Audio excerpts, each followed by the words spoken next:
How can artificial intelligence help in the long-term treatment to decrease immunosuppression? Obviously, artificial intelligence is the answer to everything, right? So we want in medicine, and in the end, people ask, do you need a radiologist anymore? Do you need a pathologist? Do you need maybe a hepatologist?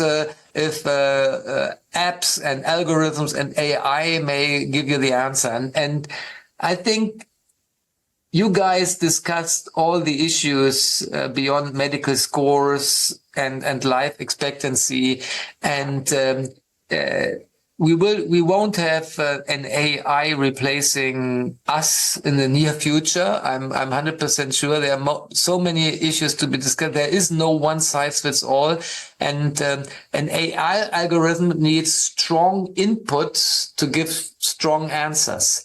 And we discussed here so many variabilities that an AI may never answer all the questions we are discussing here today. So I think it will help us drug interactions, individual risk for screenings, but it will never answer everything.